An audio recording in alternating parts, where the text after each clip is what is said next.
Okay, so the Pixie's parasol is inviting you to play. It was in the reversed, which means reminiscing, peace with the past, peace, remember, harmony, peace, inner dwelling. You cannot live in the past, so reconnect to your inner child without allowing immaturity to arise. Remember, we're looking at the past, we're seeing what we don't want to be like, and we're choosing to be the opposite.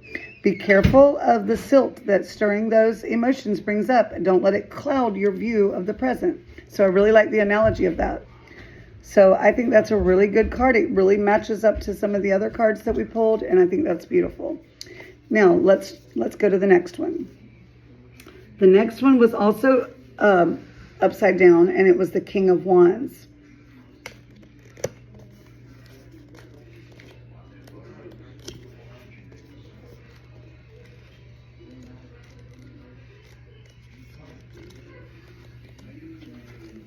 Where's the wands? Okay, here we go.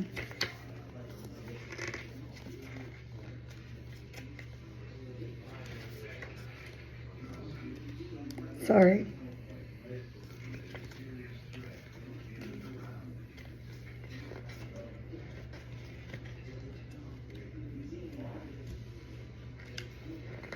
Okay, the King of Wands.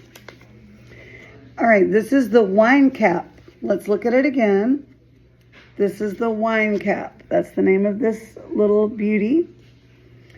All right, a strong and sturdy leader. Remember, the other card talked about being a leader. Clad in fiery colors, red, oversees this card. In much the same way, the royal red wine cap robustly reigns over the smaller cohabitants in the garden. So a leader, again. Its powerful abilities in culinary lore are deliciously regal. So that, in my mind, that even connects to being that creative person. You know, that creative part of you that you are integrating with the mathematical part of you. All right, it was in the reverse. So avoid micromanaging, avoid tyranny. Don't become a tyrannical overseer. Clearly and patiently communicate to your partners or your family or workmates, whatever situation you find yourself in, what you're working toward. And be upfront, stand your ground. Don't let them manipulate you. Impulsiveness and impossible expectations thrust onto others will ignite conflict. So again, learning to avoid those things by seeing what we've done in the past, deciding that, no, that didn't work for us. We would like to stand our ground, but doing it in a way that harms none. So I think that's a really great card that really matches up to what we were seeing in the other ones and what we've been talking about. And the message that Spirit is saying to you. And I love how red came up again. Okay, our last one was the Hanged Man, the Velvet Shank.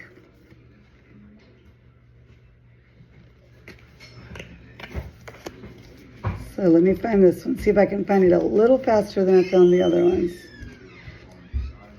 All right. The Velvet Shank. Like the tarot card it's associated with, this mushroom can be found hanging, usually from chilly branches in winter when most mushrooms are dormant. The sticky-topped velvet shank mushroom thrives thanks to its natural antifreeze chemicals.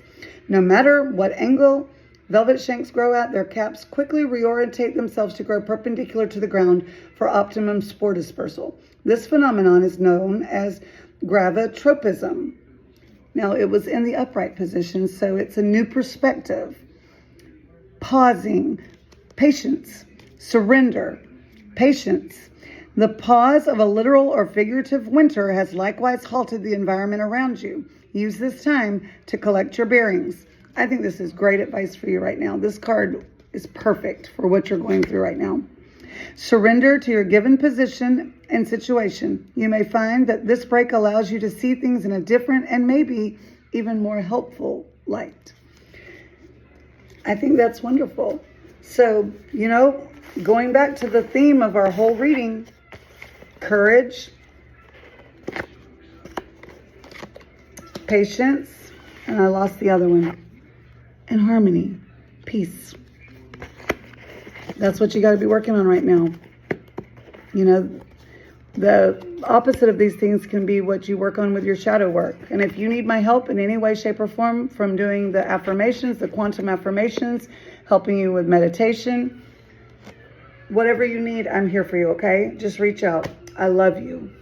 Mwah. I love you so much.